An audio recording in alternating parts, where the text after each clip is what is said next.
Right in the middle of the courtroom, the wife who abandoned her autistic son 11 years ago storms back in, this time with a lawyer. She points at the 17-year-old boy and demands the $3.7 million fortune he made after building a wildly successful app.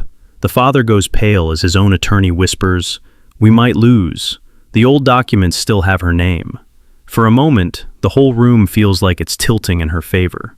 But while everyone panics, the boy stays calm, almost unreadable, and quietly tells his father, "Just let her talk."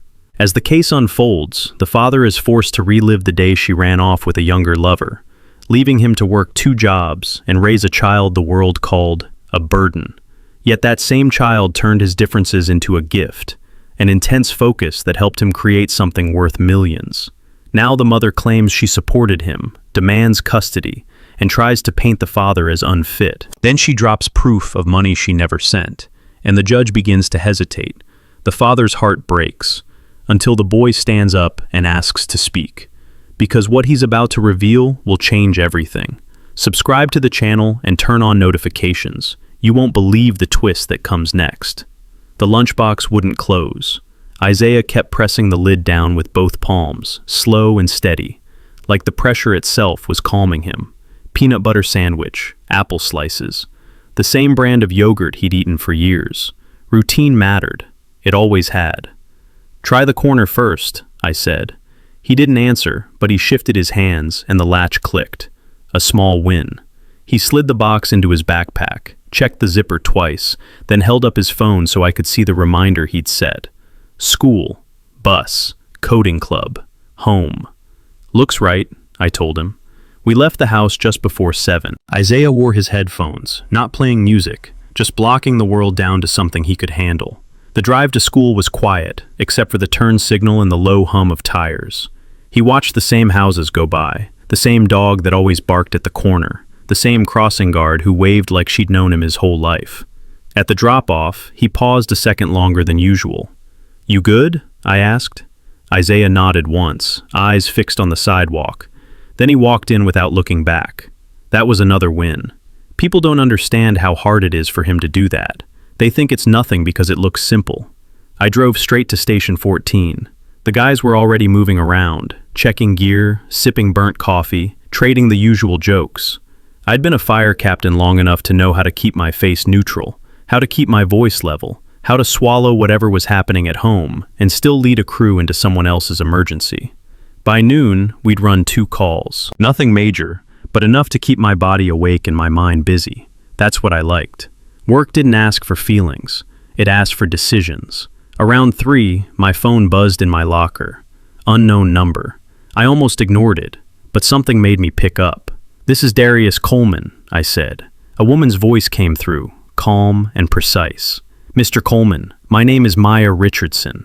I'm calling because there's been a petition filed in New York regarding your son, Isaiah." My fingers tightened around the phone. "I don't understand." "It involves the proceeds from his app," she continued. $3.7 million. Your ex-wife, Tanya Coleman, is seeking legal rights to a portion of it.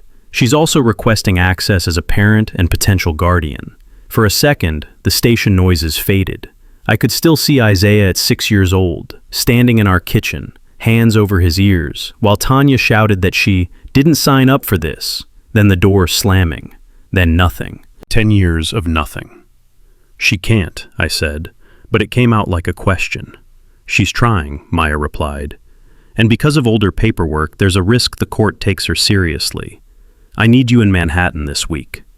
I leaned against the locker, breathing slow, making sure my voice didn't crack. "Why now?" I asked. There was a pause on the line, and I could almost hear her choosing her words. "Because your son's success became public," she said. "And people like that, they don't come back for love." When the call ended, I stayed there a moment longer, staring at my boots. Outside, an ambulance rolled past the station, siren fading into the distance. I walked out to the parking lot, stood between my truck and the curb, and realized something I'd been refusing to name for years. Silence hadn't kept the peace. It had just made room for her to return. My hand went into my pocket for my keys, and I started counting what had to be done before Friday. I started the engine and pulled out of the station lot, with my mind already running down a checklist. Isaiah's school needed a note. My shift had to be covered. The bank needed to freeze anything tied to the sale until I understood what was happening. I drove home, grabbed the folder I kept in the kitchen drawer, the one with birth certificates, IEP papers, every therapy receipt I never threw away, and slid it into my backpack like it was a weapon.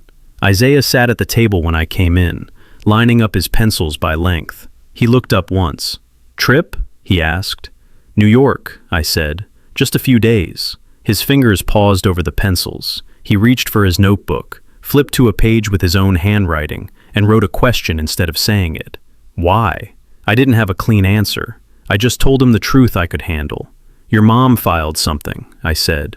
"We're going to talk to a lawyer." He didn't react the way people expect. No tears, no anger, just a small nod, and he went back to arranging the pencils like he was putting the world back in order. 2 days later, we were at Charlotte Douglas before sunrise. Isaiah wore his headphones and carried his notebook tight against his chest. He kept his eyes down, walking close enough that I could feel him tracking my steps. Security was loud, chaotic, full of people who didn't know how to give someone space. A woman behind us sighed when Isaiah asked me, quietly, if we could wait until the line moved again. "Some kids are so coddled," she muttered to the man next to her. I didn't turn around, not because I agreed, because I'd learned how pointless it was to educate strangers at 6 in the morning. Isaiah tugged my sleeve once, and I placed my hand over his for a second so he knew I was there. On the plane, he pulled out his notebook and drew squares, then filled them in with numbers, patterns, systems, things that stayed true. I watched him and wondered how a woman could leave that behind. JFK hit us like a wave. Isaiah's shoulders tightened. He adjusted his headphones and followed me through the crowd. People moved fast, talking loud, acting like every second mattered. I kept my pace steady. No rushing, no sudden turns. That was how you kept Isaiah from spiraling. We took a cab to Queens. The driver glanced in the rearview mirror at Isaiah's headphones, and then at me like he wanted to ask something. He didn't. Maya Richardson met us at a small cafe off Northern Boulevard. She stood when we walked in, tall and composed, wearing a dark blazer and no-nonsense heels. The kind of woman who didn't waste words. "Mr. Coleman," she said, shaking my hand. "Isaiah." Isaiah nodded once and sat with his back to the wall, notebook on the table. Maya didn't comment on it. That told me she understood more than she was saying. She slid a file across to me. "Tanya filed in Manhattan," she said. "She's claiming parental rights to the proceeds from Isaiah's app. Because she's the biological mother, she believes she has a path." "Believes," I repeated. Maya's mouth tightened, not quite a smile. "She's not wrong to try," she said. "People have won with less, especially when the story sounds good." Isaiah looked up, eyes steady. "What story?" he asked. Maya glanced at him, then back to me. "That she supported you," she said. "That she was kept away. That she deserves a share." I felt my jaw lock. 10 years of silence, and now she had a whole script ready. Outside, 2 men at the counter were talking loud, laughing. "You hear about that autistic kid who made millions?" one said. "Crazy, right?" The other shook his head. "Man, if my kid did that, I'd never have to work again." I stared at my coffee until the surface stopped trembling. They weren't talking about a case. They weren't talking about a boy. They were talking about money like it was a lottery ticket. Maya leaned in slightly. "This isn't just family anymore," she said. "It's public. That changes everything." Isaiah picked up his pencil, tapped it once on his notebook, and wrote something. He turned the page toward me. "Let her talk." My throat tightened, but I kept my face still. I nodded at him, then looked back at Maya. "Tell me what you need," I said. Maya opened her laptop and started listing documents, dates, names, and deadlines as if this were any other fight. I pulled my folder closer and began sorting through papers while Isaiah traced another pattern, calm and focused, like he already knew where this was headed. Maya walked us through the Midtown lobby like she'd done it 1,000 times. No small talk, no wasted steps.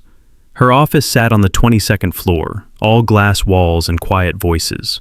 Isaiah stayed close, notebook tucked under his arm, eyes scanning corners the way he always did in unfamiliar places. A receptionist handed Maya a visitor badge for Isaiah without asking questions. That small courtesy mattered more than most people realized. Inside Maya's conference room, she set a thick folder on the table and opened it like she was about to perform surgery. "Before we talk strategy," she said, "you need to see what they're relying on." She slid a stack of papers toward me. Birth certificate, old insurance forms, a school emergency contact card from years ago.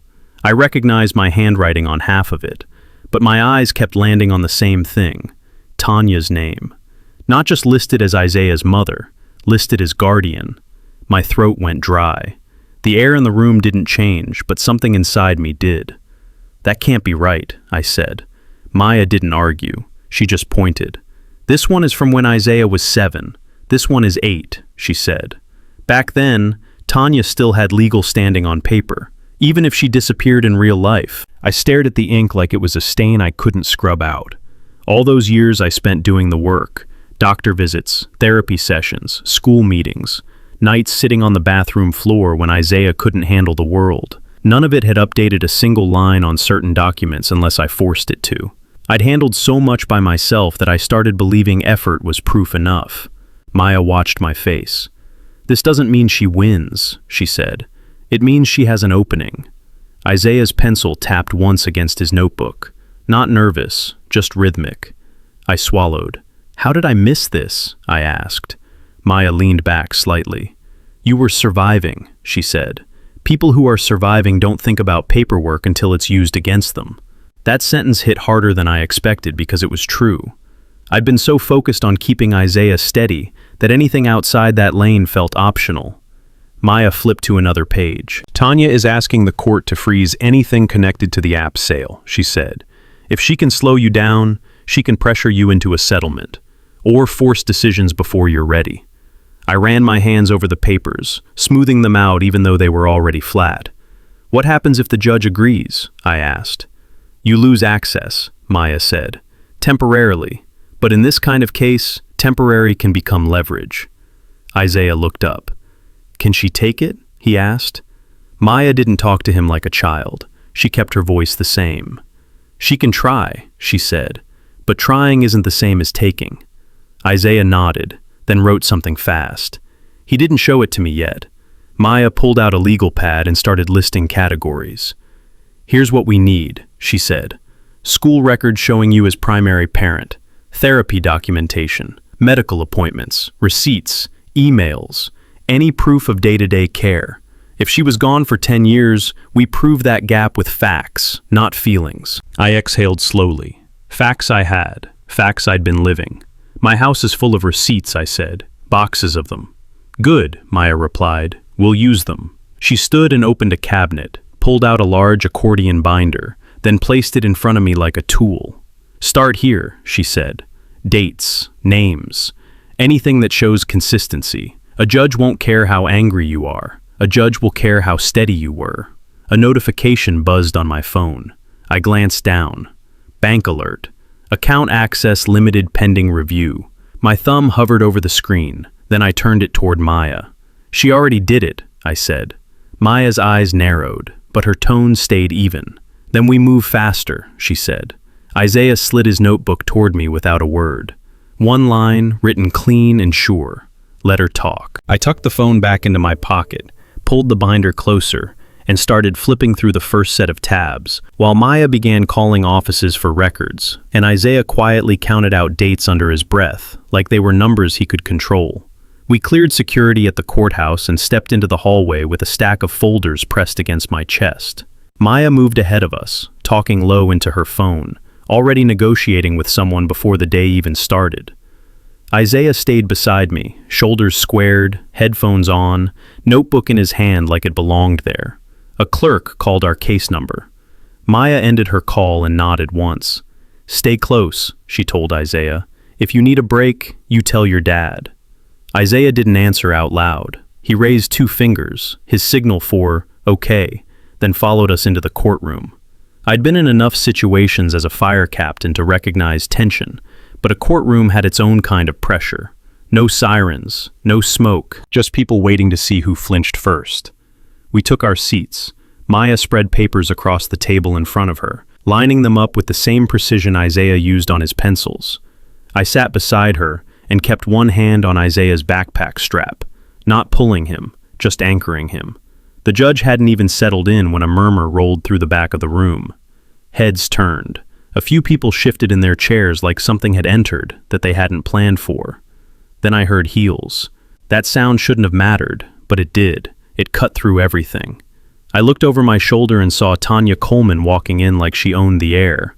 She wore a cream-colored coat and a tight smile that didn't reach her eyes. A man in a gray suit walked with her, briefcase in hand, posture stiff like he was already ready to argue. She didn't scan the room. She didn't hesitate. Her gaze locked straight onto Isaiah. My stomach tightened so fast it felt like a punch. Tanya stopped a few feet from our table, pointed at my son, and spoke loud enough for the whole room to hear. "That's my child," she said, "and I'm here to claim what belongs to him, and to me." The courtroom reacted like someone had dropped a plate, whispering, people leaning forward. A woman in the second row actually gasped. Isaiah didn't move.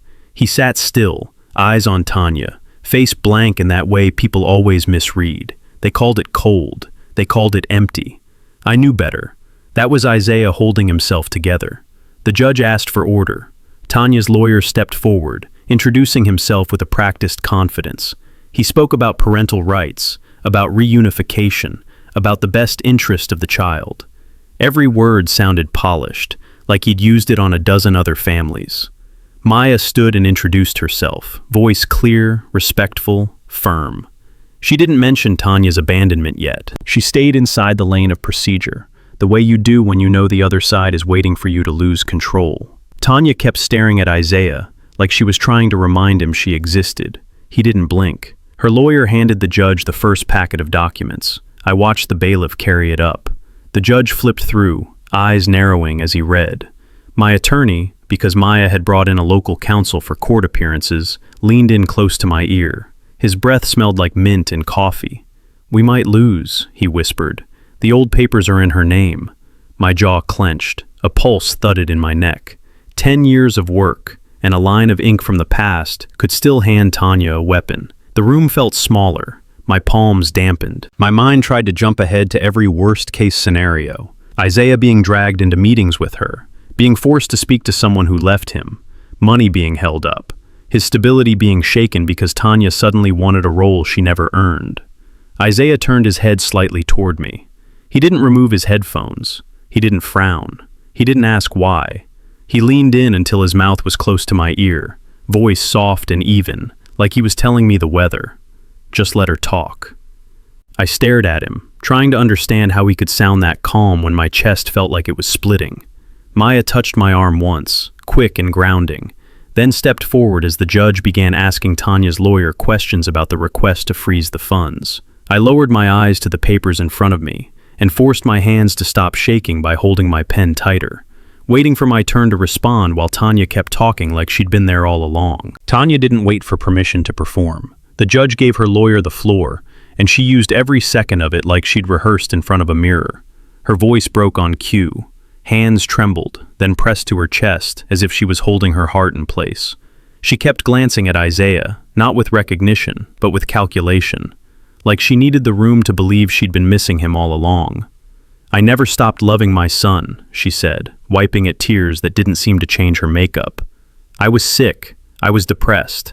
I didn't have support. Darius shut me out. He made it impossible for me to be there."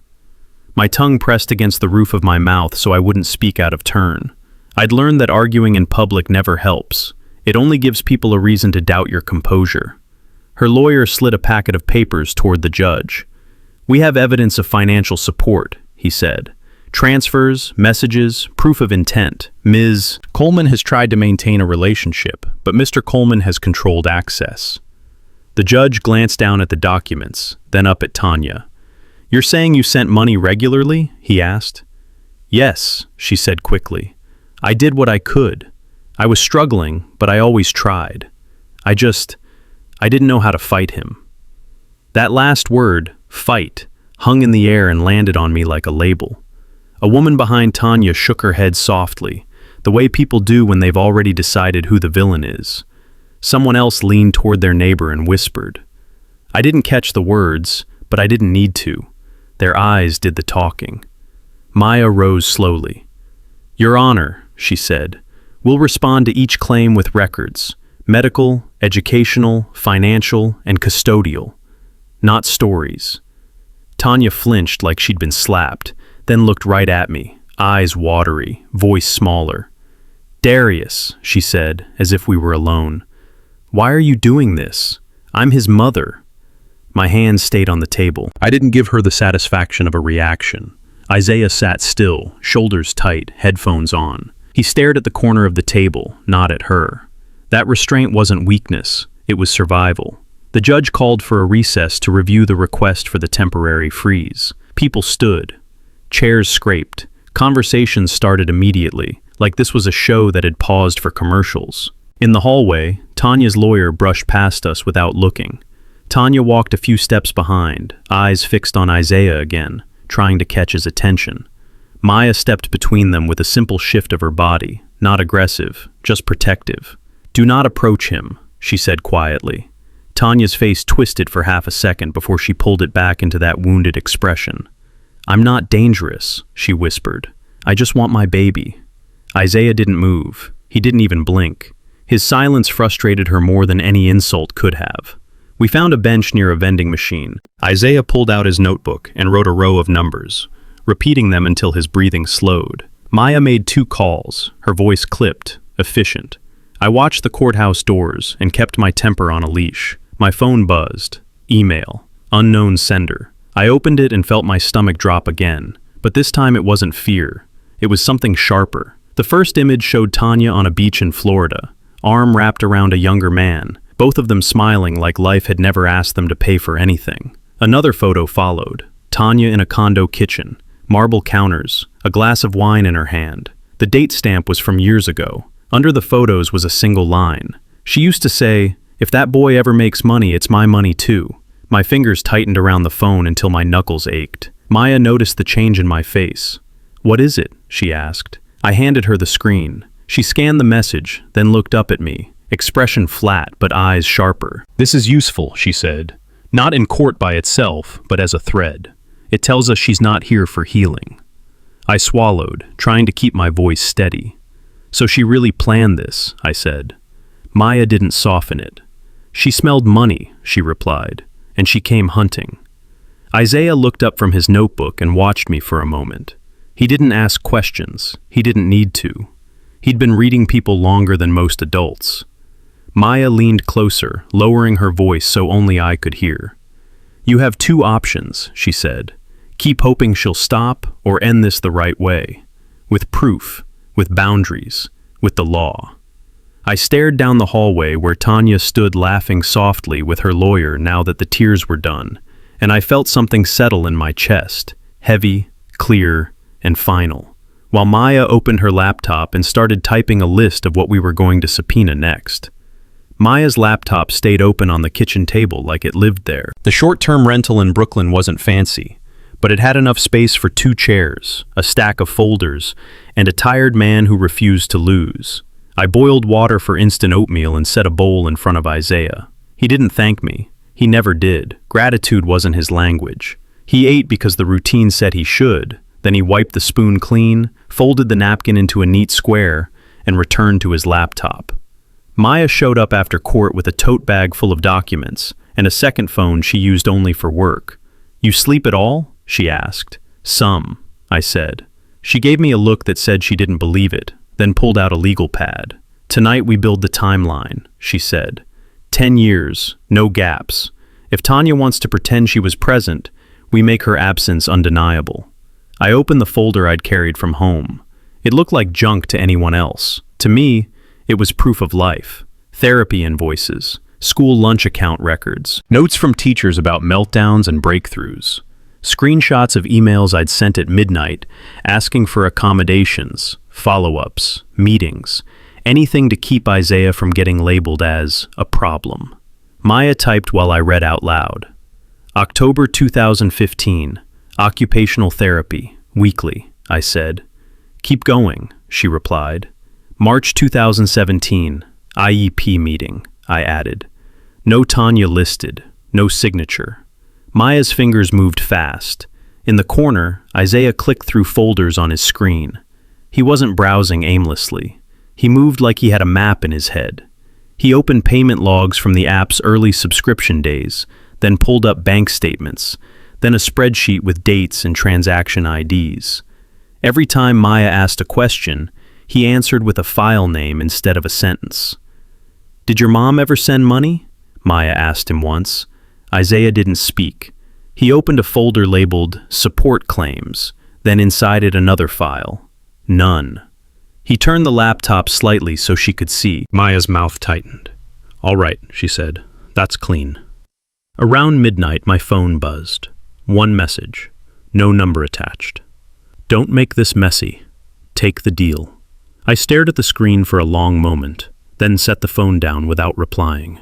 Maya noticed anyway. You getting threats? She asked. Just one, I said. She reached for my phone, read the message, then handed it back. Keep that, she said. Do not respond. If it escalates, we document it. If they're contacting you directly, they're nervous. Isaiah looked up at that word. Nervous, he repeated quietly. Maya nodded. They're trying to control the pace, she said. And they can't if we keep working. Another email came in, this time from Isaiah's school counselor back in North Carolina. Attached were attendance records, notes from meetings, and a letter stating I was the sole parent present for every major decision since 5th grade. Maya printed it immediately. Perfect, she said. That's a witness who doesn't care about your money. That's credibility. My shoulders ached from sitting. I stood up and stretched, then refilled Isaiah's water without asking. He didn't look away from the screen.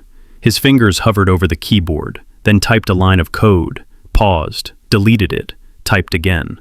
When he worked like that, the world made sense to him. Maya leaned closer to me, voice low. They're building a story where you're the cold father who pushed her out, she said. I've seen it before.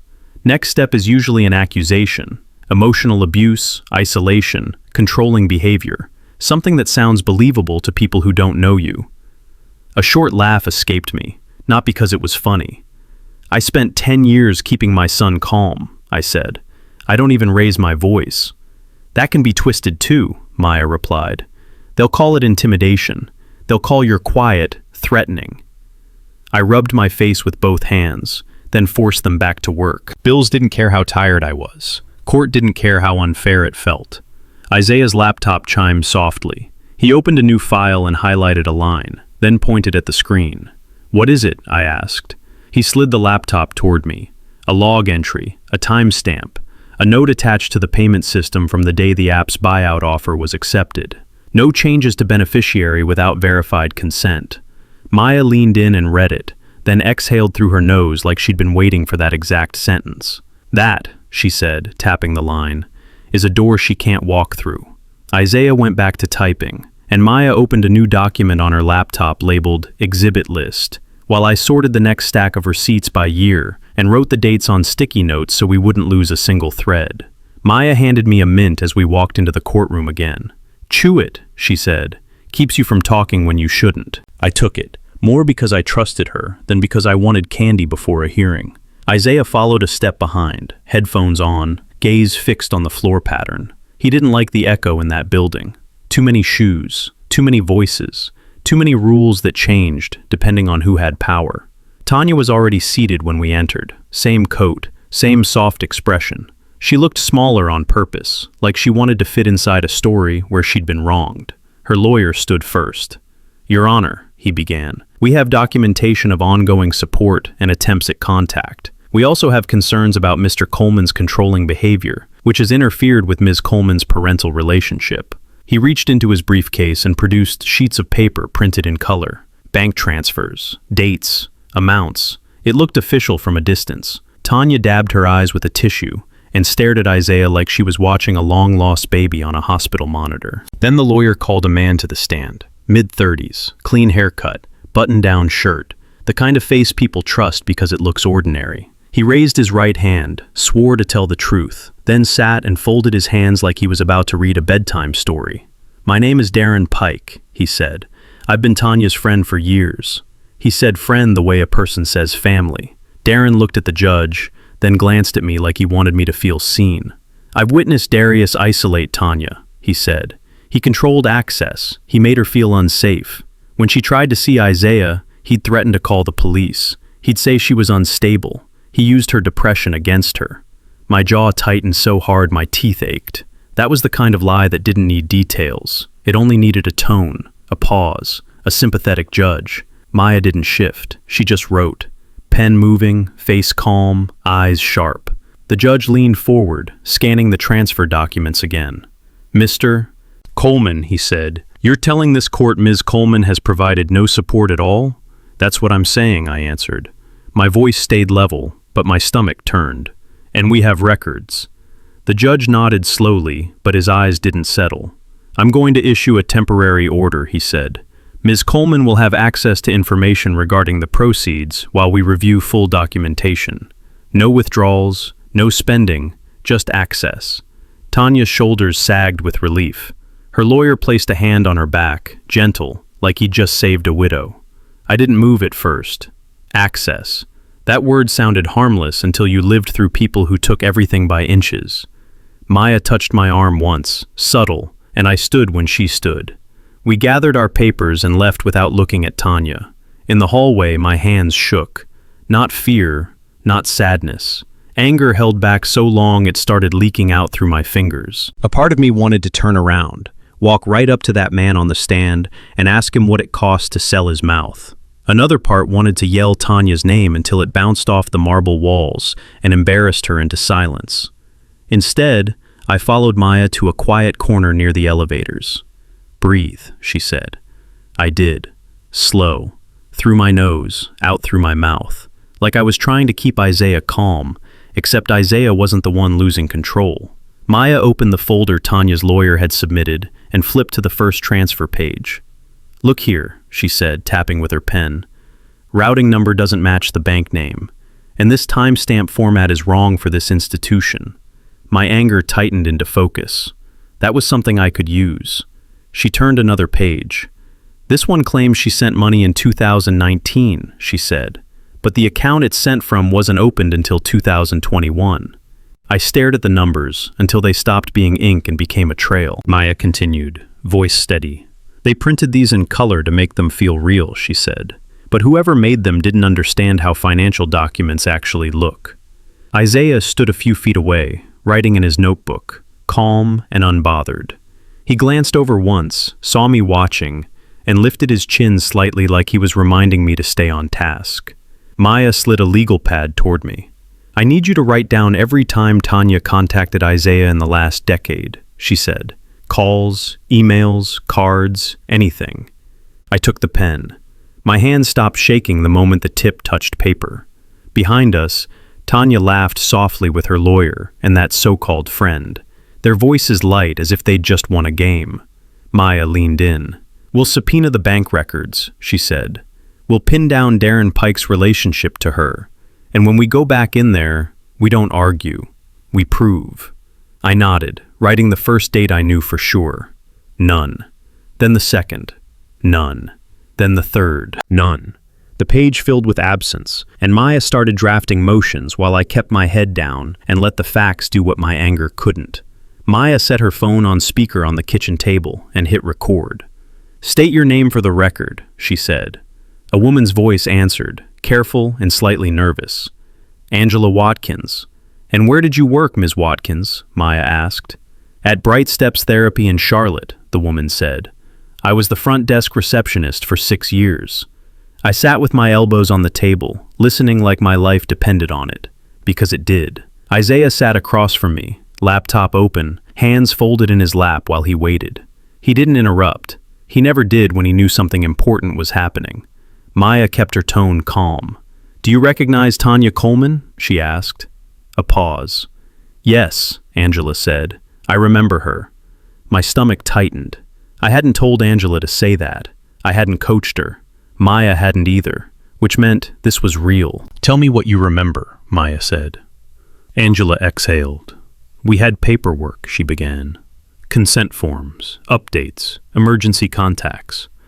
We needed signatures from both parents at first, because that's how the intake was set up. And did Ms. Coleman ever come in to sign? Maya asked. No, Angela answered without hesitation. We called her, we left messages, we emailed. Mr. Coleman came every week, sometimes twice a week. He signed everything. He paid every bill. He sat in the waiting room even when Isaiah had a hard session. I never saw her show up. I closed my eyes for half a second. Not from relief, from the weight of hearing someone else say what I'd lived. Maya kept going. Did the clinic document attempts to contact her? Yes, Angela said. We have call logs, notes in the system. I still have access to some of the older records because I helped the director migrate files. I can provide copies. Maya thanked her and ended the call. The room stayed quiet for a moment. I looked at Isaiah. That was good, I said. He nodded once, then turned his laptop toward Maya. A file was already open. He'd been working while the call happened, building his own case in his own language. Maya leaned in. What am I looking at? She asked. Isaiah pointed to the left side of the screen where a column of numbers sat beside a list of dates. Then he pointed to the right side, screenshots of Tanya's support documents. They looked similar until you stared long enough to see the differences. Maya's eyes narrowed as she scrolled. These account numbers, she said slowly, they don't match. Isaiah tapped a line with his finger, then another. He'd highlighted sections where the digits changed by 1 or 2, just enough to fool someone who didn't know what to check. Maya clicked into another tab. And these dates, she said. Isaiah opened a folder and pulled up Tanya's public posts, screenshots saved with timestamps. Beach, boat, a hotel balcony, all lined up with the same days she claimed she was sending money. Maya sat back and let out a breath through her nose. This is beautiful, she said, not smiling. Cold, exact. Isaiah watched her, then wrote on a sticky note and slid it across the table to me. She's lying. I didn't answer with words. I just pressed my palm over the note like I was sealing it. The next morning in court, Tanya showed up with the same tissue and the same fragile voice. She spoke about motherhood again, about suffering again, about how she had always wanted to come back. Her lawyer repeated the same phrases, parental rights, best interests, reunification, like they were magic. People still looked at her with sympathy. It was easier to pity a crying mother than to understand a quiet father. But now I knew where the story cracked. Maya stood and requested permission to submit new evidence and witness statements. Tanya's eyes flicked toward us, sharp for the first time, like she could sense something shifting. I stayed still, hands folded, letting her keep talking while Isaiah stared at the table and breathed slow behind his headphones. Because the more she talked, the more rope she gave us, and all we had to do was pull. Tanya arrived early for the final hearing, dressed like she was going to church, hair neat, makeup soft, a small cross necklace resting on her collarbone, as if faith could substitute for history. Isaiah sat beside me, headphones on, hands flat on his notebook. He didn't look at her when she walked in. He didn't need to. The air changed anyway. It always did when she entered. Her lawyer stood and didn't waste time. Your Honor, he said, we are requesting guardianship and custodial authority over Isaiah Coleman's financial assets. Given his diagnosis, he is not capable of independently managing a multi-million-dollar estate. Miss Coleman is prepared to step in immediately. The words hit me like a shove, not because they were new, because they were familiar. I'd heard people say Isaiah wasn't capable since he was 5, not capable of learning in a regular classroom, not capable of making friends, not capable of understanding consequences, not capable of anything except being a burden. Tanya watched the judge with wet eyes and a trembling lip. I'm not doing this for me, she said. I'm doing it because he needs help. He needs his mother. He needs someone stable. Stable. Like she hadn't disappeared for a decade. My hands stayed folded. My face stayed quiet. Everything inside me wanted to stand up and list every night I'd carried Isaiah when he couldn't tolerate socks on his feet. Every school call. Every therapy session I drove him to, even when I was exhausted. But Maya had trained me for this. Anger is a gift to the other side. Facts are a weapon. Maya rose. "Your Honor," she said, "we oppose this request, and we're prepared to submit exhibits showing Ms. Coleman's complete absence, falsified financial documents, and her attempt to access funds under false pretenses." Tanya's lawyer cut in. "These are allegations," he said, "and the child's condition remains relevant. We have concerns about Mr. Coleman's influence and potential emotional abuse." I didn't flinch. Not outwardly. Maya didn't either. She handed the clerk a packet with a tabbed index, each page stamped and dated. "Exhibits A through N," she said, "including therapy attendance logs, IEP records, bank subpoenas, metadata on altered transfer documents, and communications from Ms. Coleman that contradict her sworn testimony." The judge took them one by one. His expression shifted as he scanned the first few pages. Tanya's eyes darted to my side of the table. For the first time, she looked uncertain. Then she leaned into her performance again.